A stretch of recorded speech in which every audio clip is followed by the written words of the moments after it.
I'm Duncan McLeod, and this is Meet the CIO, the monthly show from TechCentral, where we talk not to technology vendors, but rather to the end user customers of IT, the banks, manufacturers, retailers, and other companies and industries that are using modern technology to drive their strategic agenda. Now, Meet the CIO is brought to you by Wipro, and we thank the team at Wipro for helping us bring you these great interviews. You can learn more about Wipro at wipro.com. Do go and check them out. Now, our guest in episode 4 of Meet the CIO is also our first non-banker on the show. José Soares is Director of IT at the Capital Hotels, Apartments and Resorts, and he's particularly excited about the role that AI can play in the hospitality industry. So I'm excited to learn more about that. But first of all, José, thanks for making the time and welcome to Meet the CIO. Thank you, Duncan. Thank you. It's awesome to be here. I'm excited to have this conversation. Well, it's great to have you. José, one of the first questions I always ask my guests on the show is how they got into IT. We had Bruce Pavely from Time Bank as our first guest, and he told us about his, I think it was a ZX Spectrum or a ZX, I think it was a ZX81 actually. That was his first computer. He learned how to program on it, etc., etc. What was your first exposure to tech, and did it influence your career? Oh, 100%. And sadly, I started on the ZX81 too. You did? No programming though. Okay. That's why you'll see later on in my career I had this big thing for gaming. It was pure gaming and pure joy derived from that because my dad was a bit of a techie, and he was really he loved it. So he would bring home ZX81, then it was the Commodore 64, then we got a Nintendo, then we got a monochrome Hercules and a 286 and a 386. So I went through the entire evolution. Right. But it was games. It was purely about games. Okay. Games. And I watched that, go from dots and lines to what it is today, 3D immersion. So exactly. It's been from there it was the Apple. I bit off the Apple and I just couldn't stop. Oh, did you? What was your first Apple? No, I actually never owned an Apple. Oh, you didn't? No, my first is I don't go any further than an iPhone. Okay. And because I don't want to offend anybody, because there's always that big argument in the IT department. Yes. I'll just leave it at that. I stayed purely a PC man. Oh, you have? Okay, yes, see, Windows, yes. But an iPhone. But an iPhone. They do the phone really well. Okay. And that ZX81, did you also type in the games from computer magazines and... Yeah. Sort of laborious process of saving it to cassette tape to be able to load the games and play them? The ZX81 I was maybe a little bit too young, so that was more being driven by my father. But when we got to the Commodore 64, because it had a very similar process, your tape deck, pop it in, then you had all the command lines, and you used to sit there and you would run it and it would load up. We even had, and I can't remember the name of the game, but it would let you build your own kind of small mini games and that, and it would take hours, because you can imagine on something that had 64 Ks of RAM, just how long the process was. But geez, I wouldn't change it. I wouldn't change it for a thing. Yeah. No, it's amazing how far we've come in. Incredible. What's it been? 45 years since the ZX81 came out?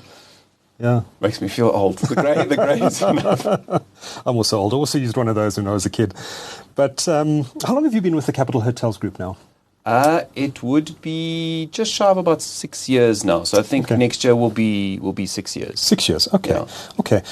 5 years. Tell us a little bit about your career. I believe that you at one stage co-founded a mobile gaming company. Was that your first That's stint? The first. Well, I had a previous job before that, but I wouldn't. I've had many jobs prior to that. But waitering and running restaurants and those types of things. Right. Don't put them on the CV. People don't really tend to care for them. But I had a small web development job prior, where it was basically the equivalent of slave labor, because I was getting paid nothing and doing copious amounts of coding. But it was good because I learned.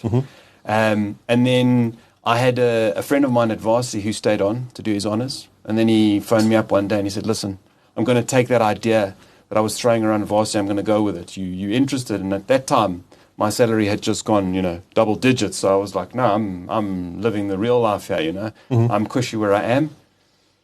A week or two later, I thought about it and I thought, you know what? No, let's give this a bash. And we went straight into building mobile games, which was where I actually wanted to be, was in the gaming industry. When was this? This is 2006. Okay. Yeah, 2006 going into 2007. So this was pre-iPhone. This is pre-iPhone. And this is why the story is so bitter for me. Because we really had an incredible thing going there. So basically what we had come up with was social mobile gaming. Sounds so familiar, right? advertising ingested into the game to monetize it, and then players would play against each other and rank and win prizes, all within the context of a social network, which didn't actually exist as it was or as it is today. And I think we were just before the wave, yes.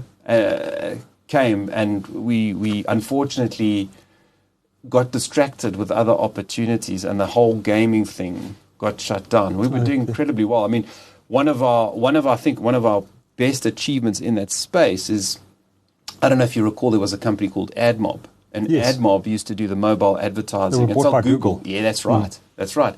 So we got this weird email. We got contacted by this company called AdMob, because obviously what we had started doing is putting the advertising into these games. No one had done this before, because all of a sudden you had advertising, because you've got to understand the amount of time someone spends in a game, so the amount of ads you're serving through this whole thing. And I mean, you've got to think about this. This is like a Samsung D600 flip phone. Yes. And we've got banner ads inside of this thing. And no one's done this before. And the advertising's flipping and it's going crazy. And then all of a sudden we got contacted with these guys, and they were like blown away by what we were doing, because nobody else was doing this. And this was, as we see today, right? It became such a pervasive thing. But we unfortunately got distracted by making money, because we were making no money at that time, unfortunately. And then we got contacted to do app development. Okay. And, that started to pay. Yeah, that starts to pay. And, as young guys, you need a little bit of money to get your career and your life going. So, what was the game called? Oh, we had lots. Did you? Okay. Yeah. We had a Dr. Commodore game. Funny enough, we tried to do something, them never got off the ground. Then we had a zombie game. We had a Tetris clone. Stack Attack. I mean, they used to distribute it. We had a shortcode, so you would dial the shortcode, you would download the game and get the JAR or JAR file and open it up on your phone. And we used to have 30, 40, 50 different devices around the office, because you had to test and you had to build it individually. I mean, for each phone, it was. There was no standard operating system back then. None. And that's actually where I got stuck into graphics, believe it or not. So I came in and I was a software engineer by having done about BSc I'd been programming, very web orientated. Okay. But I've got this thing for design. I've always had this thing for design, and you know how it happens. You 3 guys in the office drawing straws. Who can do any pictures? So I put my hand up and I said, I'll do some pictures. And I started doing pixel art and all kinds of things. Okay. That's where I blame the glasses, because too much time on the small screen. Too much time on that small screen, painting everything in dots, and now I wear these things for a living. But you know what? Great experience, because I'm always trying to do something different. Yeah. Okay. Did you always see yourself heading into the tech space when you were a kid? No. What did you want to be when you were growing up? So the moment was I got to the end of high school. So I had the privilege of getting to the end of high school. I was a year younger, so I graduated at 17. Okay. So for some reason in the back of my mind, that meant I had time, right? And my 2 brothers prior to me had gone straight into varsity. That's the formula. Your parents tell you, it's you go to school, you go to university, and so forth. You follow the formula. I got to the end of it, and I didn't know what I wanted to do. And I still remember having those sessions with my parents, because I didn't know where I was going to go with this. IT was in the back of my mind, but it wasn't what it is today. You know? And I wanted to get into gaming, and to get into that industry in South Africa, didn't exist. You had to get on a plane, hop, and be somewhere of significance. So when I left, I was working in restaurants. My families all came from restaurants. So I waited and managed and did all kinds of things. And during that time, I had another love, which was airplanes. Okay. And I wanted to become a pilot. And I actually tried twice because SAA at the time had like a whole program that you would apply to, and you would go through a series of checks and medicals and whatnot. And I got so far each time. But, the criteria, it was a big group of guys, and then it would be almost smushed down to 10, 11, 12. And then the 2 times I never kind of made it, So I just carried on going in the restaurant thing, and eventually 2-3 years into that, I was there the one night, and there was one of the waiters there, and I think the guy must have been probably about my age now as a waiter. And I just, I kind of thought to myself, am I heading in this direction? Is this where I want to be? Because it was comfortable, My families had been in restaurants. It kind of felt like maybe I should get into this space. And then at that point I said, no, this isn't what I wanted to do. And I went back to that other love of mine, had a chat with my dad, and I said, listen, I'm going to go back. It sounded like he was very into tech. I mean, he's buying all these computers. My father, you know what, I always do, and I always say to him, if it wasn't for, didn't ram it down our throats, Yeah. but he, you know, we were so lucky because it was there. Yes. You know, it was really there. I mean, I knew things in school that no one else knew, you know, and I had my own little software piracy syndicate, which is to my shame, because I think, you know, back in the days when you were zipping and sharing computer games on stiffy disks in wads like this, I don't know if you remember that. I do. I felt quite bad about that, but, you know, it was the past, you know. Yeah. And then, you know, that moment was like the aha. I went back. Yes. I went back and said, you know, let's give this a go. But, you know, because my schooling had been pretty much average. Yeah. I wasn't very interested in school. I was interested in the girls, and I was interested in rugby and gym. That was about it. And computer games. And computer games, definitely computer games. Yeah. What was your favorite game when you were growing up? I was into the Sierras. I don't know if you know the Sierra I know the point Sierras and clicks well, and LucasArts. So it was point and click adventures, King's Quest, Space Heroes Quest. Quest. Yeah, Oh, yeah. Space Quest. I still played, I think, one maybe 4 or 5 years ago, just for good odds. Yeah. I love them as well. Still kicks my ass because still some points I can't remember. Lots of They were fun, insanely difficult. Very difficult. Yeah. Very, very difficult. Yeah. Fascinating. But it's brilliantly done at the time. So you got involved in this startup, obviously eventually moved on from that. Is that when you joined Net1? So what happened is whilst we were doing applications, because we did a whole bunch of things. Yeah. So we actually started working for telcos and doing work with telcos, doing value-added services. So we used to run what's called a mega promo, which you would have seen. You're a VAS provider. You would go and you'd provide the VAS service, and people would SMS. And because we were gaming, it felt like, you know, that's what we did. And we got approached to do it, and we said, okay, let's do this. And we actually started one up in Namibia called Mula Mobile, which turned out to be the equivalent of the state lottery. Okay. So we were running this lottery as this unofficial lottery, and getting that exposure. And then we did a lot of work with other telcos all throughout Africa, doing a very similar thing. And whilst we were doing that, we then got approached by Net1 to start taking some of what we had learned there and the application and building out their mobile side of the business and creating fintech applications and the rest of it. And we got stuck into one app of theirs, which was called VC Pay, which created virtual cards. And that came over and became our little baby. And obviously in that process, they realized, you know, look, we don't have this department. We don't have these skills. We don't have this young, hungry bunch of guys, you know, let's bring them over. And they gave us an offer that was incredible, you know, and we're young and this is the place to go. And off we went, and we got absorbed into the group, and we absorbed all of what they were doing at the time, you know, and that's, you know, that was the exposure to the banking industry, because we got involved in every shape and form, whether they were doing the grant, because I remember at that time, I know there's a lot of background history on it, but we got involved in that whole process and assisted and built in that. Yeah. And that was over a course of 10 years, let's call it. Yeah. Okay. And I learned the banking system, exchange, and the rest of it. It was nice. Okay. Very, very nice. And I even took a little bit of a turn in my career and started doing marketing, believe it or not. Huh? Yeah, Okay. if an opportunity comes my way, I don't know if it's to my own detriment, but I seem to just lap it up and go, you know, what the hell? Yeah. What's to lose? Yeah, for sure.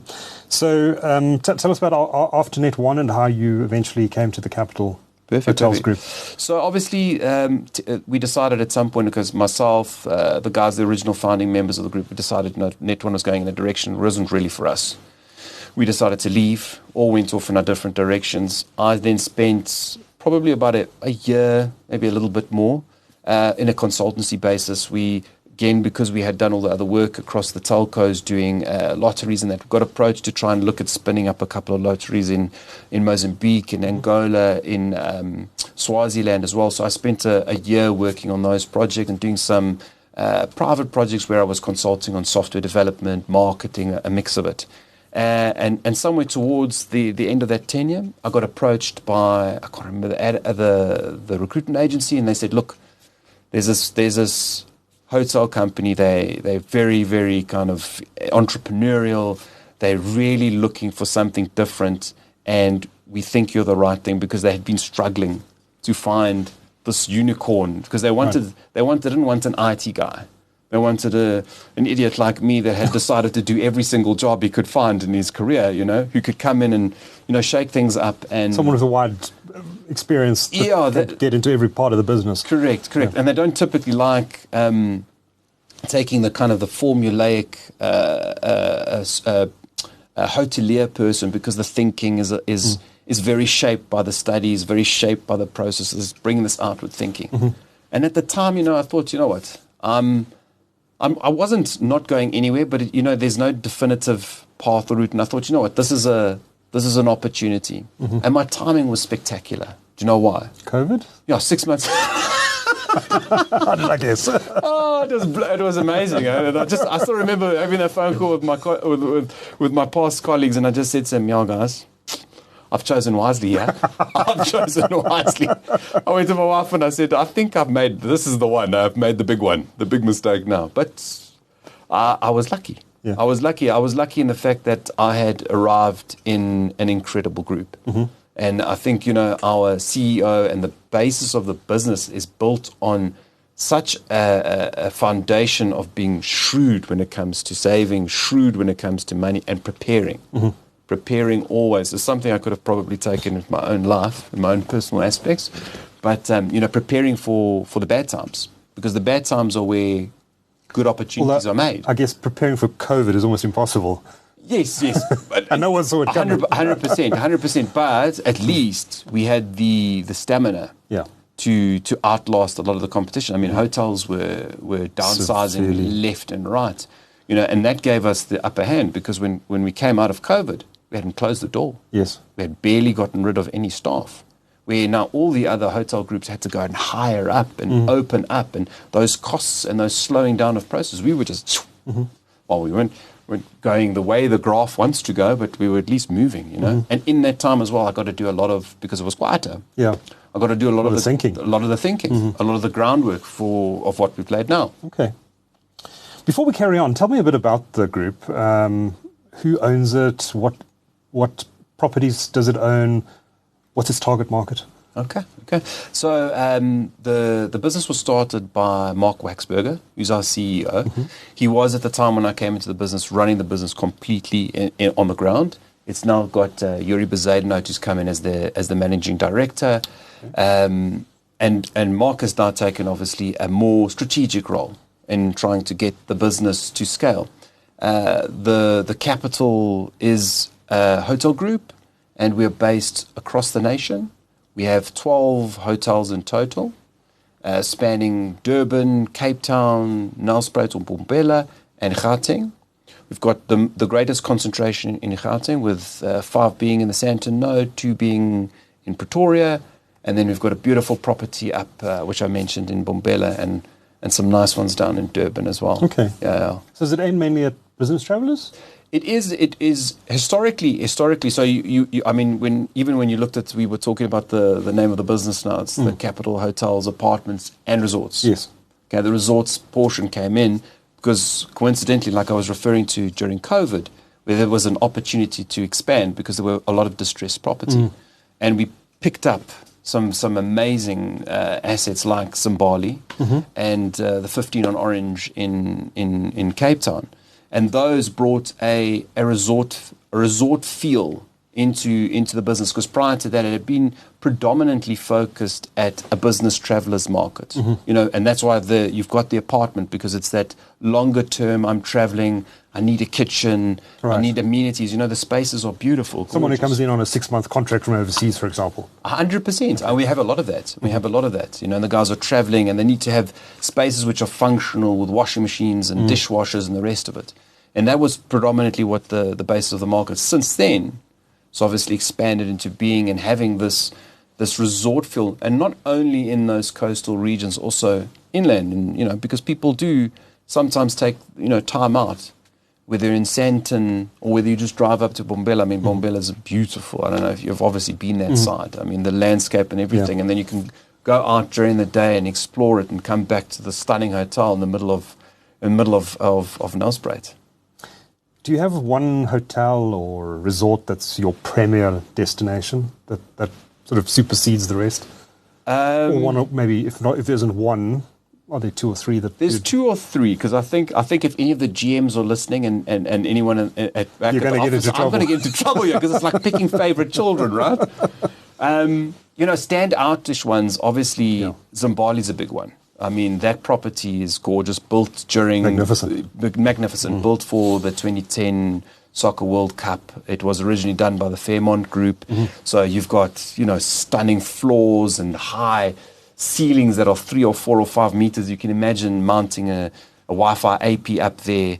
It's quite a feat, but it's very different. Then you've got the 15 on Orange, which was also a Marriott. Beautiful, stunning property right there in Gardens. And our own, which we've built, which is the Capital Park, which is this magnificent 300-room business apartment / conferencing space right in the heart of Sandton. So there's many.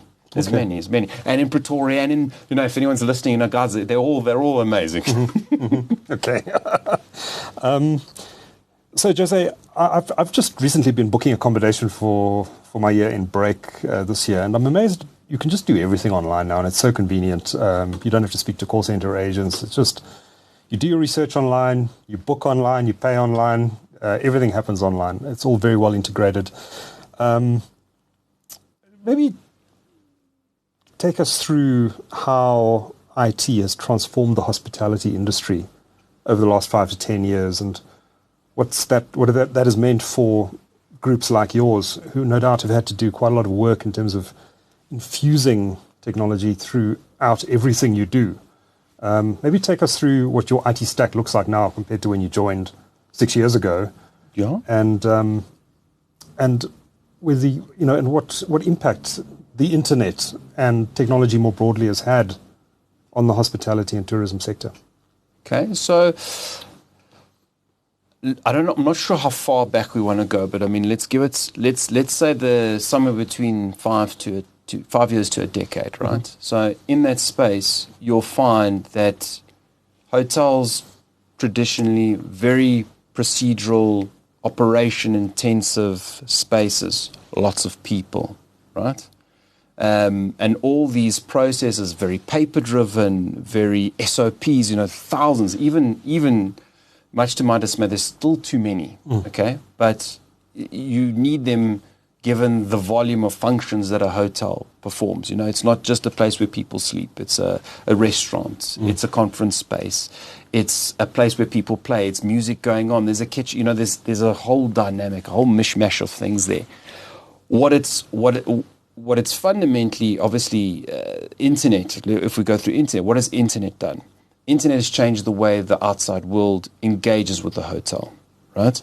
So the big changes over that time have been, how have people booked? If you think about it, back in the day, it was somebody phoning a travel agent or someone phoning some kind of register that would then contact and get a hold of the hotel. Now you've got your hotels fighting for viewership online in the public domain.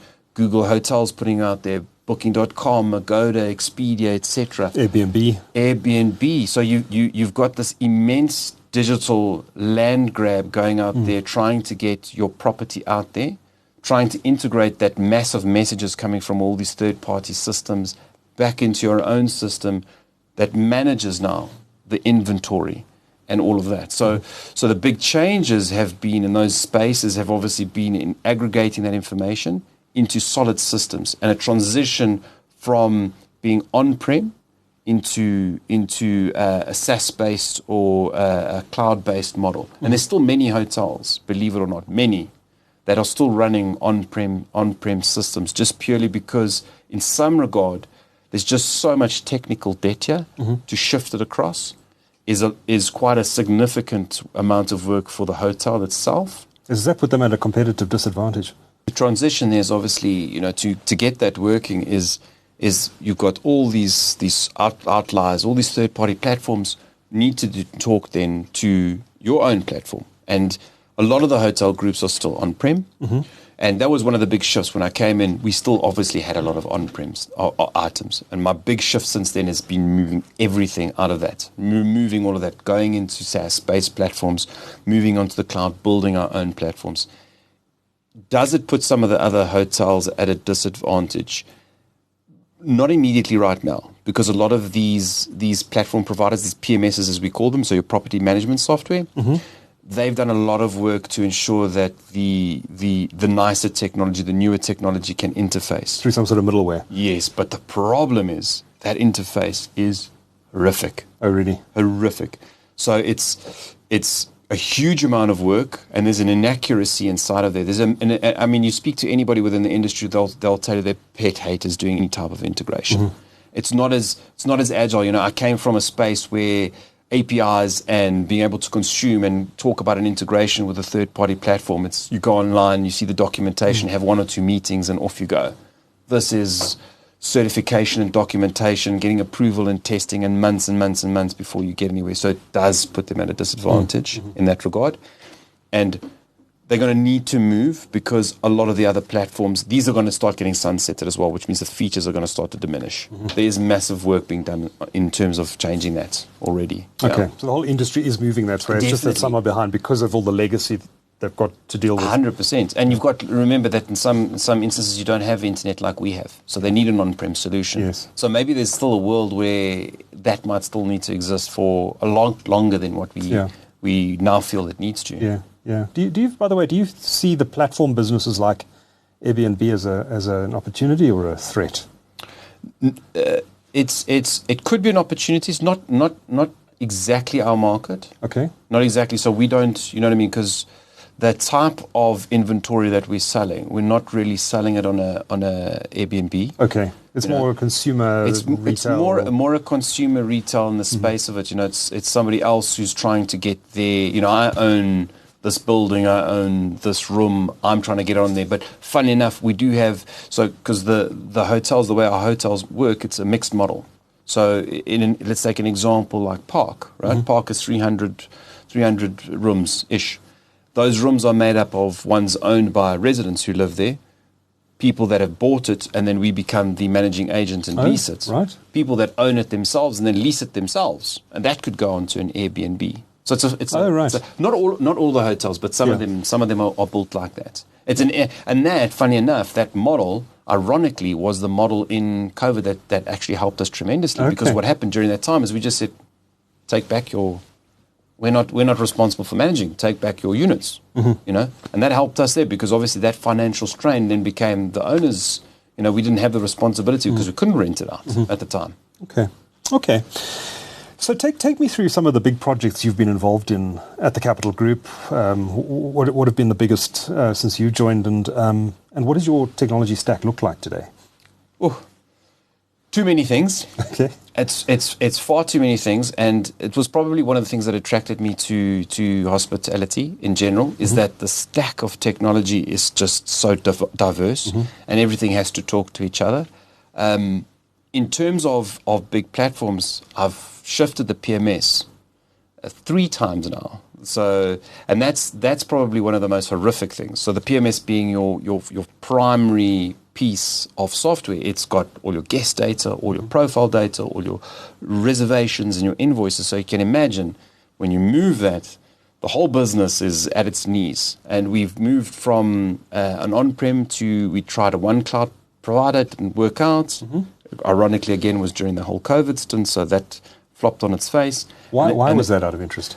So there was two problems there. One, it was an international vendor, and they cut back on their resourcing as well. So when COVID hit, so they got rid of their entire South African support structure. So we were kind of left on our own to feel our way out. And the software itself didn't have, although it was very good and very modern, and this is where the modern players are still quite a way away from the on-prem guys, is the maturity of the functionality that you get in the two systems. And that was where, you know, in a hotel group as dynamic and diverse as ours, there just wasn't enough functionality in that for it to become a success across the group. Yeah. Okay, so you chose another cloud partner. Then we actually took the cloud partner who were the guys that we were running on-prem, which is Protel.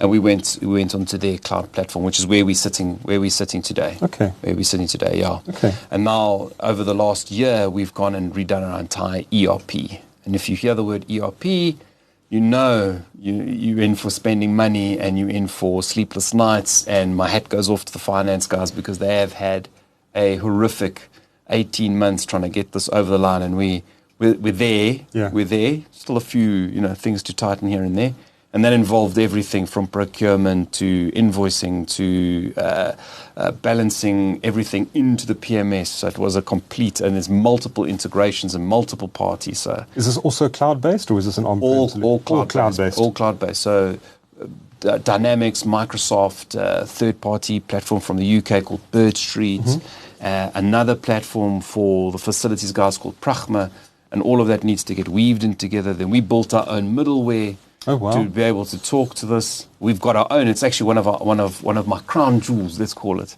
Is during the time we devised our own middleware. The feeling that I had was, if we were going to do anything amazing with this business, we needed to be the master of that.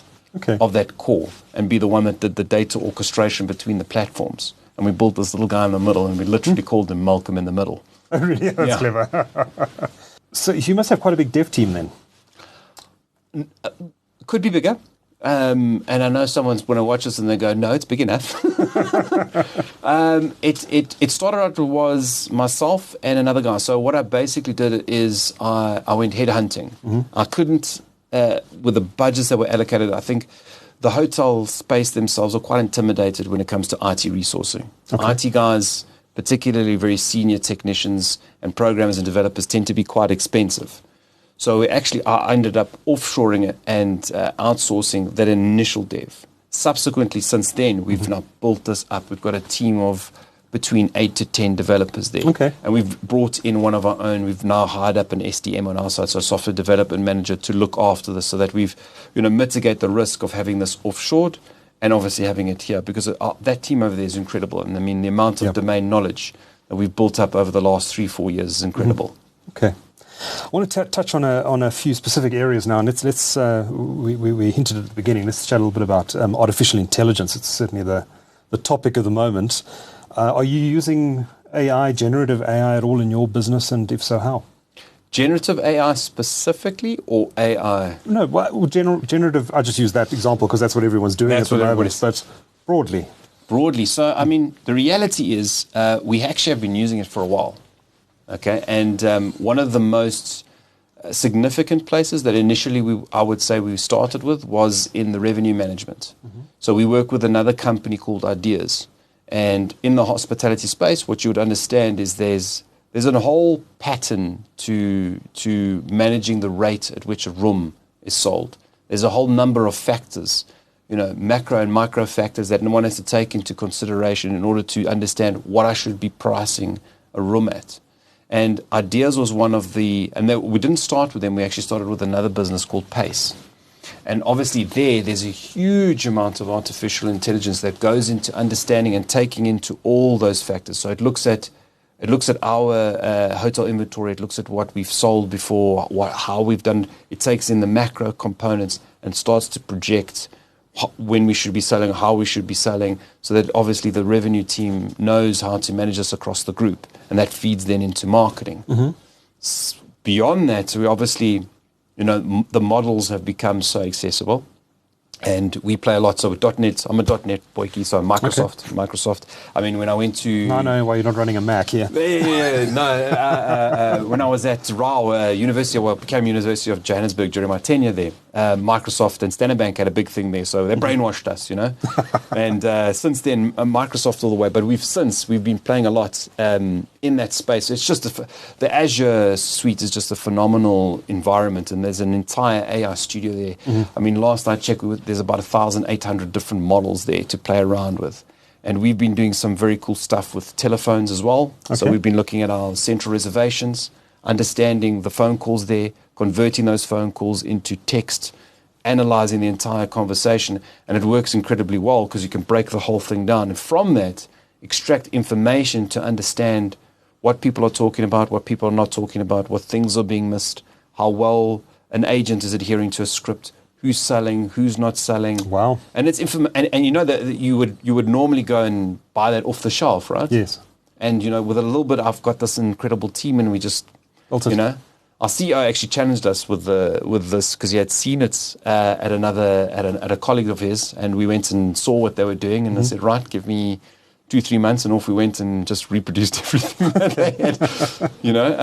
Loved the concept. Beyond that as well, we're doing, so in that Malcolm in the middle that I told you about that we built, is and this is one of the failings I find with PMSs in general. They don't really build the software to be specific, but I think that's any SaaS-based platform, right? Yeah. It can never be as specific as a business needs for it to be, right? So we built this, and I apologize for all the dorky names. I am a nerd by Hello. trade. Malcolm in the middle is brilliant. So we built this cool little applet we call Joffrey. We affectionately call Joffrey, and I did name it after the Game of Thrones character because I was quite annoyed at the time, right? By it. So I said, cool, I'm going to call you Joffrey. But this Joffrey was the young king. Yes, the horrible one. Yes. So we built this. This is not a horrible app, I promise you. So we built this little component, and it actually sits like a parasite inside of the platform, and takes away any of the functionality that doesn't work. We've kind of embedded it, and it allows us to actually inject that in. But with that we're now doing a whole bunch of cool things from an AI perspective. We are injecting, we haven't yet completed it, but we've started taking the guest review information, and we go take the guest review information, and we interrogate it, and through a series of prompts, we break down an understanding of what that guest experience is. Then we're able to then feed that in directly into the software, which goes to the staff. So when they arrive, they will see that, here comes Duncan. This was Duncan's past experience. It tells you what you should be doing as an improvement. It also takes into consideration what other people's experiences were in that room, and so it kind of preempts and says, the last 5 people have had a bad Wi-Fi experience as an example. Perhaps you should look at it. Duncan doesn't like this or that. So that's a very cool. I was hoping to have it done this year, but unfortunately, deadlines shift, and we'll definitely have it out early next year. Yeah. Will AI allow you to do dynamic pricing as well? Is that something that the hotel industry? Well, that's what I was interested. Yes, that's what I mentioned we were doing with ideas. That's exactly what the revenue and the rate management. Sorry, is I missed that. So you'd be able to determine through AI that this hotel room is likely to sell if we drop it to this price point in this particular week. So it's looking exactly, and it's taking in our history. And that was one of the reasons why we moved to ideas, because of the way their modeling works. Right. So it's taking in our history of what we've done in the past, and the time of year and those components, and then also looking at what was key was looking at what's happening around. Yes. And from that, it can obviously suggest. We don't necessarily put it into a complete autopilot, but at least what it's doing is it's giving and inferring those suggestions to the revenue manager or to the GMs, and they're making that decision. And it's been, that's just game changing for us. To what extent do you allow the AI to make decisions, and to what extent can the managers fall into the background? I mean, can you have an AI automatically make a decision about the pricing for a room, or does a human being always need to check it? You see, You still need that person, and I don't know if it's a case of we don't yet want to let go of the steering wheel, but we still have that human being. So what it has done is taken all the heavy lifting prior to that point. So it's doing all the calculations prior and inferring it. We do let it make some changes, but it's very much under guidance still. Okay. It's very Does much, that change in future? I think it's inevitable, right? I think it's inevitable because the reality, what's going to happen is you bidding. Let's take, for instance, the whole market, the whole ecosystem that I was explaining to you, where people take their inventory, because that's what you're basically doing, and you're putting it onto the internet and you're distributing that.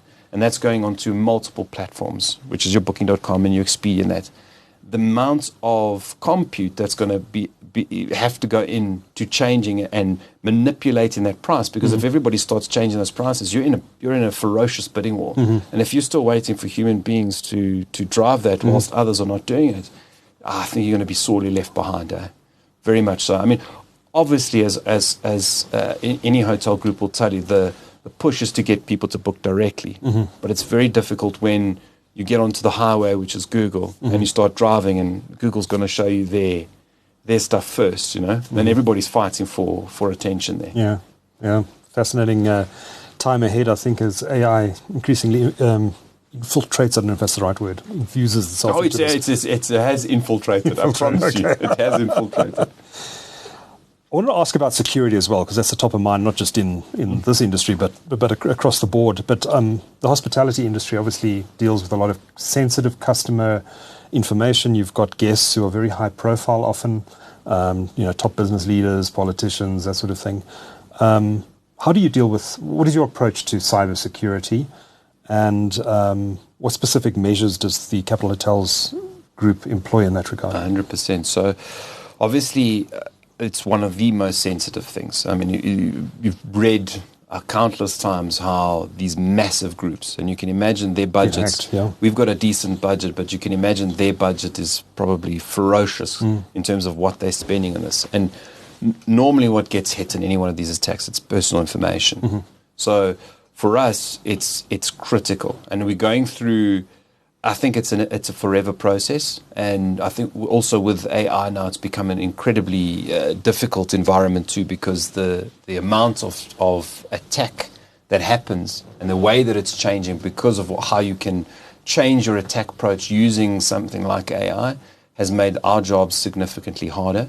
We are going through a massive process now of trying to even conform to the highest regulations to ensure that we are storing the information correctly. So everything from how our staff take their machines home, what they can connect to, what they can see, can they put a removable drive in, can they log into an account without MFA, can they log in without it being on our domain. We've had to increase all those things. I mean, when I came into the business, and I still remember because it's stuck in the back of my mind, our HR officer, John, came to me and he said, this is the culture of the business. We're all grown-ups here, and we treat everyone like grown-ups, and we give them a computer, and we tell them, be responsible. And we've all seen how that movie plays out, right? And 9 times out of 10, the biggest breaches, it's always that human component, that human factor that brings in. So, and that's been that is our biggest challenge, is obviously we have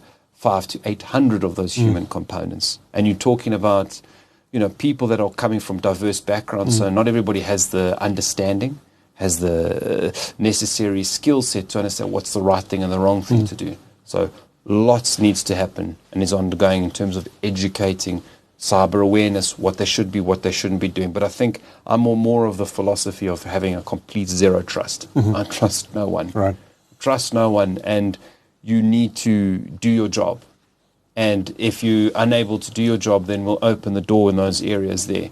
But we close it down. That's been our big drive at the moment now, just to kind of bring that conformity in there and prevent people from hopping around in between networks. And how do you go about educating employees about the risks? Are they required to do mandatory training sessions?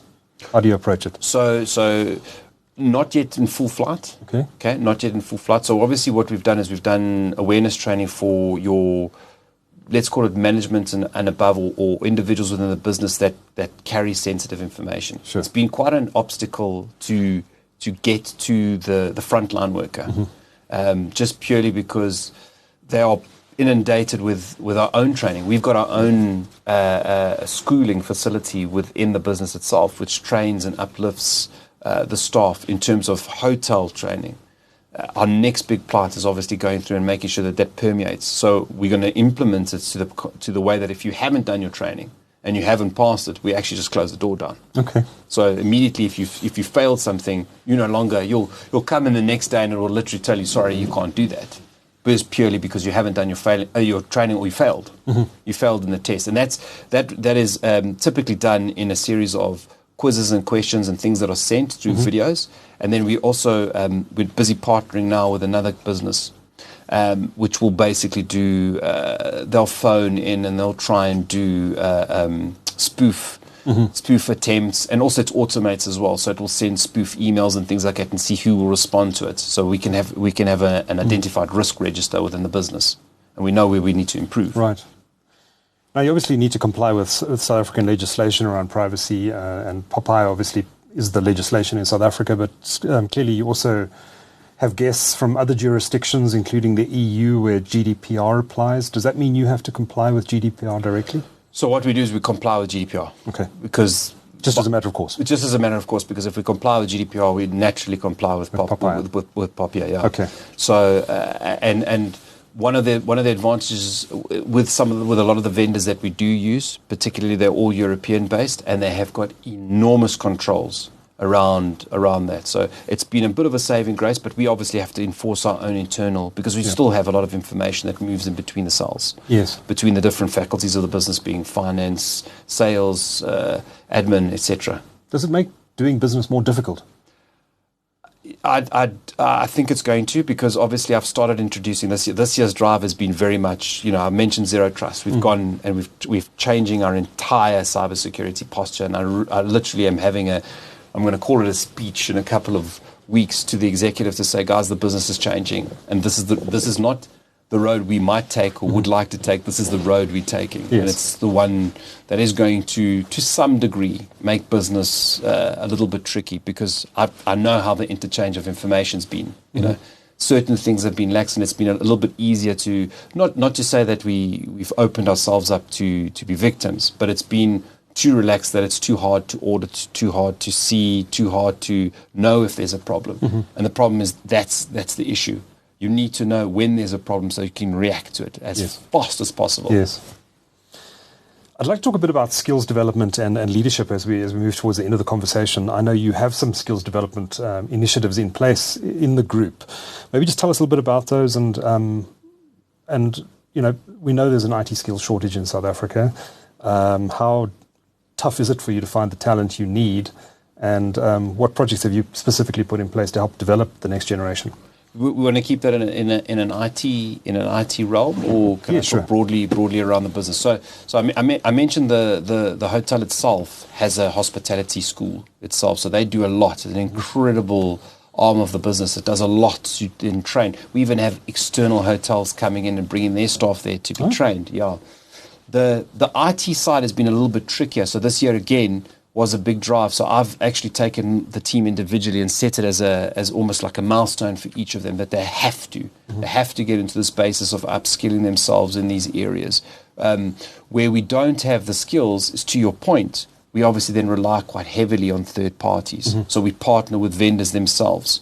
And sadly, what you said when you talk about skill shortages, we've had to move, when it comes to networks, because a large portion of what we provide within the hotel is driven on the backbone of a network. A single hotel like Zimbabwe or Park, as an example, you're talking 400 to 500 access points there across 100 or odd switches. It's an enormous network. Okay. We don't have the manpower to go and hire that, and we're not going to. So what we do is we find key partners that have a really good skill set in that, partnered with businesses such as Fortinet, etc., that brings in that resilience.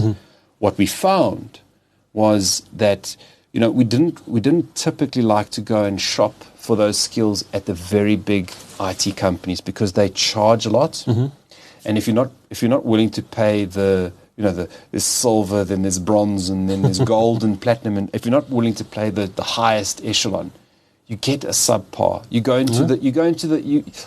It's my opinion. You go into the cookie factory, right? Yeah. Which means that the support becomes cookie factory. You go into a call center. It doesn't work for us. So we've aligned ourselves. We then align ourselves with the small to medium guys, because there's a stake in there, and they'll give you the attention. The problem is the skill shortage there. These guys are flip-flopping and being headhunted. By the big guys. You buy the big guys. Oh, not even just the big guys. The other countries, they love to come. South Africans we're a phenomenal breed. We work incredibly hard. We're suckers for punishment. They come shopping. And in terms of dollar to rand, we're cheap. Yeah. So these guys are coming in and poaching these guys left, right, and center. So it's been incredibly difficult to find partners. We've had to move, and we actually are moving again now to another partner. But then, in order to mitigate that, what I've done is now internalized, to your point, is I've said, guys, we can't keep doing this. I'll pour my energy into these guys, make sure that they can be the best that they can be, so we can keep that core competency in here. And we now rely more on them for a shortage of manpower, or when something gets so overly complicated, we need to go to a tier 3 or tier 4 engineer. And do you find international recruitment agencies trying to headhunt your own internal employees as well? Is it? I mean, do you have to actively look after them to ensure they don't get poached, taken abroad? No, because most of the guys are technicians. So the team, remember that the team is divided into infrastructure and then the software side. Okay. We've only recently started building up. The software guys get eaten. They get offers every second day. It's get me through the glass ceiling every second day of the week. But the infrastructure guys are a little bit different. I've hired guys that obviously love the business, and we obviously try and keep them around. So from an international perspective, I've been lucky in that regard. Senior technicians are the problem. They're the guys on the upper levels and the software side. They get offers. Okay. They get offers. LinkedIn is a shopping ground. So how do you hang on to them? I mean, how do you ensure you don't lose that top talent? You have to do your best. Yeah. I mean, and just give them an environment. Give them an environment that they can thrive in. Don't micromanage them at all. I hate micromanaging, and typically when micromanaging happens, something's gone awry. Give them exposure to fail. I think that's one of the greatest things that I've learned from my time at the Capital is failing is the best thing. Okay.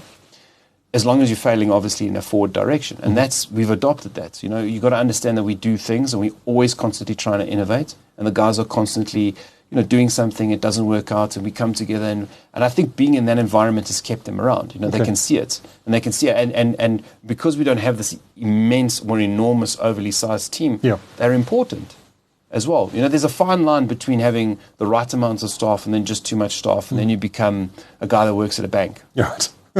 No offense to the bankers who've been on the show. So let's talk lastly then about leadership in IT.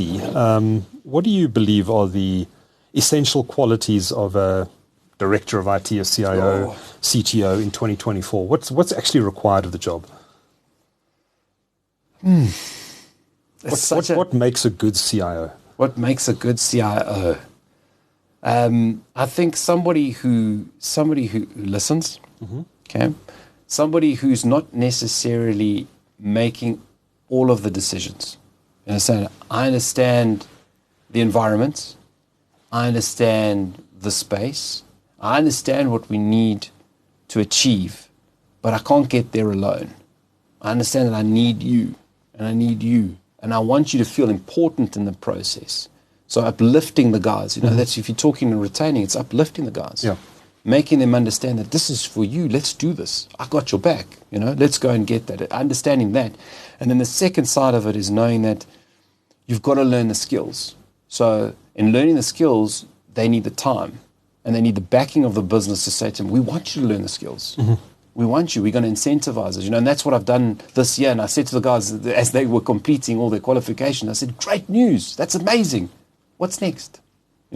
That's really what it drives. I just finished my own postgraduate now in AI and machine learning. And And I was like, yeah, this is amazing. And then I kind of sat back for about a week or two and I thought to myself, what now? And that's one of the things that I love and hate about the industry. And I think it's not going to change anytime soon. Maybe in 10 years or so when I decide to hang up my cleats and go and flip hamburgers, it'll be a different job. But coming back to the question, I think those are some of the areas that and obviously being that conduit for the team. They're stuck in the minutiae. They're stuck in the detail. You need to detach yourself, because it gives them the room to move, and detach yourself to go into areas that you can think and bring back that thinking, and not necessarily you're not coming there with answers. You're coming there with challenges. It's the same thing. I've fallen so far away from programming. It's actually embarrassing. Okay, I still understand it. I can still talk to people, talk to the team when we're talking about algorithms and problems and data issues. I still understand it on that level, but I can't go and I don't know the syntax anymore. So really but what I can add to that is I've got the thinking. I can bring that thinking back, which fuels these guys, and you're pepping them and you're priming them and say, go, that's a great idea, go for it. Go. And we've got you. Don't be scared to fail. Don't be a chop. Okay, don't go and be reckless. But let's go and do something. Yeah. Do you think that being a technologist is fundamental to being an IT leader, being a CIO, being someone in IT management? Or do you think someone who's got an accounting background and maybe an MBA could also take on this role successfully? 100%. Both. 100. I don't think. I hate the word. What is a technologist? Oh, someone like you who grew up with computers and learned to program and can talk to an IT guy about, I don't know, programming code and that sort of thing. My view, and I actually had this debate because with some of the guys in the business, because there's this constant thing, when I open my mouth and I start to talk, it's like, it's technical, it's too technical, it's beyond me. And my feeling is that we're all going to have to be, if you think of the current generation, I'm just thinking of my son at home and the way he devours the tablet and the way he's able to consume they are technologists. Yeah. Everybody is going to have to be a technologist to some... Because it's transforming every industry. It absolutely is. It's seeping in, just the way AI is going to seep in, and, maybe we're going to be living in a Terminator movie from, 10 years from now. I don't know. Let's hope not. But everybody, so to your point, when you ask that question is, can anybody, I think there's room for anybody to come into that role. Yeah. The magic comes in, a CIO isn't the CTO, okay? He's not necessarily the CEO. He's not the COO. Yeah. He's somebody who understands how useful technology can be, okay? Not afraid to bring it into the business and understands the value that it's going to drive, and understands those business layers. It's some way, when I was making the joke about having done marketing and having exposure to business on levels that probably, if my career hadn't taken this weird twist, I wouldn't have. But it's given me such value, because when I approach a technology issue, I approach it like an entrepreneur. I approach it like a business with this mind of going, it's not just about the sexiness of what this app's going to do or what it's going to look like, but what it's going to achieve and the impact that it's going to have and how to bring it into the business. Mm-hmm. Mm-hmm. Well, this has been a fascinating conversation, and thanks for giving our audience some insight into the use of technology in the hospitality industry. José Soares is Director of IT at the Capital Hotels, Apartments and Resorts. Thank you so much for talking to TechCentral's Meet the CIO. It's much appreciated. Thank you, Duncan. This has been absolutely awesome. And hopefully I didn't offend anybody there. Especially not the bankers. Especially not the bankers. Thank you. Thank you, José. Thank you so much. Much appreciated. Okay.